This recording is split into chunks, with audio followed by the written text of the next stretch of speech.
Hello and welcome to Liberty Nation TV with your host, Jeff Charles. The Mexican government is suing gun manufacturers, alleging that they are contributing to the country's massive homicide rate. But do they have a case? I've got with me Liberty Nation's legal affairs editor, Scott Cosenza, to discuss. Welcome to the program, Scott. Hi, Jeff. Thank you.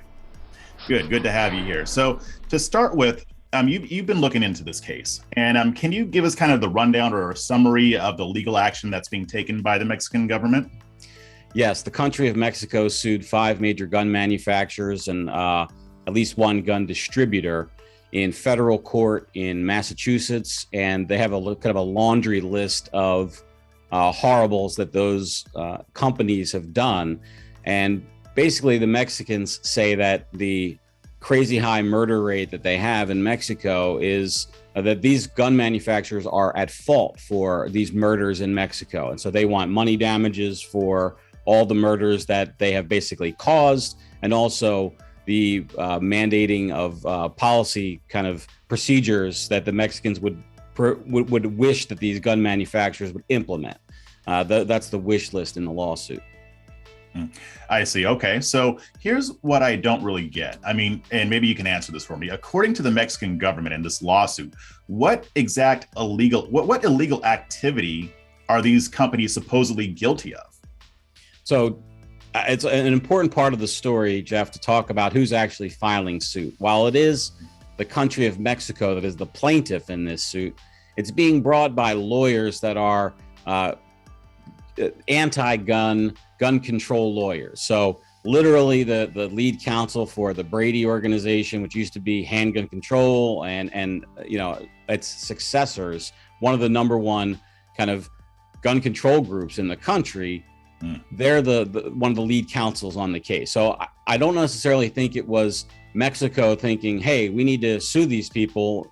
Perhaps that's the way it went down, but just my reading of the complaint and the tea leaves, Jeff, makes me think that it was more like we've got a bunch of anti-gun lawyers in the United States thinking, how can we attack gun rights that you or I would perceive as positive, using the laws that we have, and this is an avenue of attack for them.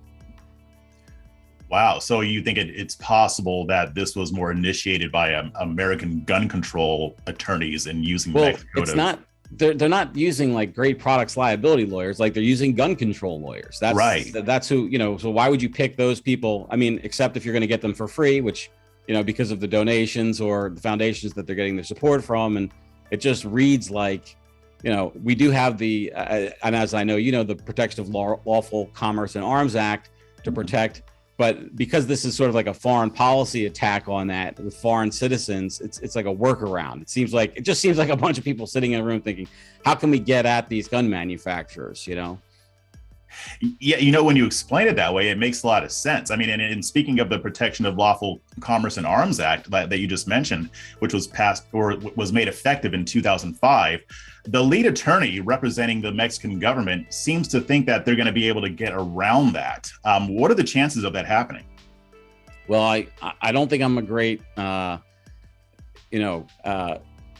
maker when it comes to lawsuits, but if this is allowed to proceed, it will be the destruction of the U.S. gun market at the hands of the Mexican government through our own civil justice system. And I think that's not very likely to happen.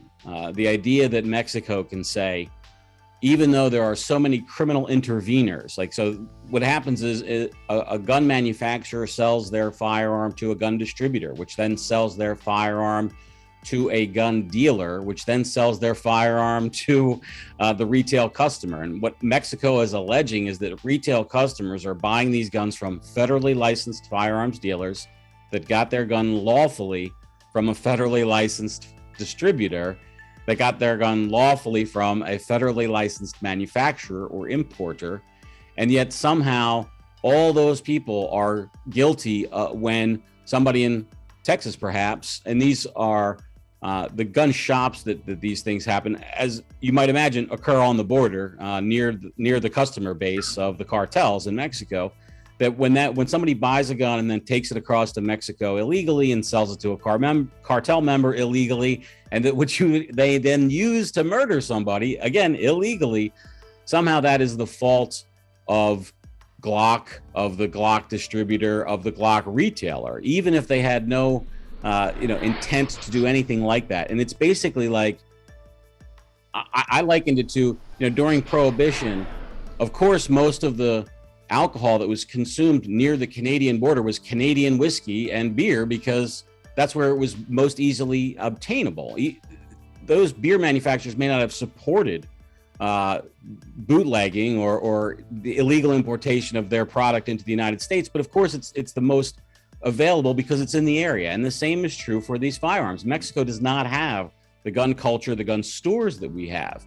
So where are they going to come from? Well, in a vacuum, it's going to come from the nearest place, and the nearest place is the United States of America. That's where the gun laws are the most liberal. But the idea that these cartel members who wouldn't, whose business is the transportation chiefly of Colombian cocaine into the United States, and they're willing to murder people by the score to do it, that they somehow wouldn't source these weapons in some other way, I think is, a bit fantastic. Yeah, it does sound pretty absurd on its face. And here's what I was thinking. I mean, Mexico's homicide rate is 5 times what it is in the United States. It's staggering, Jeff. People I don't think realize they have a Vietnam there every, in terms of like the death rate, they are fighting the drug war in the streets every day. And it is a tragic thing that's happening to that country. Yeah, and you're not exaggerating when you say that. I mean, so do you think it's possible that this is just the Mexican government trying to deflect responsibility, or is this more politicking, or why do you think that they actually are going through with this? Oh, I'm guessing it doesn't cost them anything. I'm guessing they don't have to pay a nickel for it. They get credit for, moving the ball down the road in terms of leftist political ideology. Joe Biden, I'm sure, thinks it's a positive thing. Maybe even considers it like, who knows, maybe they get some goodie out of doing it. And it also gives them a little bit of political cover at home for people who maybe think that, in other words, what's the downside for them? Maybe they get some Mexicans to believe that they're not completely ineffective because of the way that the drug war is going in Mexico. They can blame us gringos and our guns. And maybe they can sell that domestically, and they can probably sell it internationally. They can sell it certainly to people in the United States who have been sold a bill of goods on these things where, guns cause crime. Right, exactly. Now, I know you're not in the business of predicting lawsuits, but how far do you think this one's going to go? I mean, do you see this possibly getting to the Supreme Court, or? Boy, I would be surprised to see that, Jeff. I would expect that it wouldn't pass the summary judgment motion stage, but it is in Massachusetts. Who knows what judge is going to kind of allow discovery? Like there are many kind of steps in a litigation process that can be a defeat for the litigants, even if it doesn't end up with them losing the lawsuit. If they have to spend tens of thousands of lawyer hours fighting it and their own hours, basically producing emails and correspondence and phone calls that these people kind of get to poke and dig at, and then like they'll pull the one off-color joke that some executive at a gun maker makes after a mass shooting, and that's somehow like industry practice. So, there's many different ways they can lose without actually losing. But I don't think they're going to lose in the biggest sense of the term. I think they'll win the case, or have it rather. I don't even think they'll win it. I don't think it'll get to its natural conclusion. I think it'll be tossed out because of the novel claims that they make. Okay. Well, this case will, either way, it's going to be one to watch, that's for sure. But thanks for joining me, Scott. I appreciate it. You're welcome, Jeff. Thank you. And remember, this show is proudly sponsored by LibertyNation.com, where you can access podcasts, breaking news and analysis, and a range of biting and brilliant shows to whet your appetite for freedom and your fondness for the great American Constitution. Just go to LibertyNation.com on your browser, or hit Rumble, YouTube, or check out our Liberty Nation News Roku channel. I'm Jeff Charles. Thanks for watching. This program is a production of LibertyNation.com, conservative news where truth matters. Who are we? We are Americans that believe in liberty. We are a project of the nonprofit One Generation Away. We are patriots who apply the founding principles to the issues of today. And they keep moving the goalposts on us.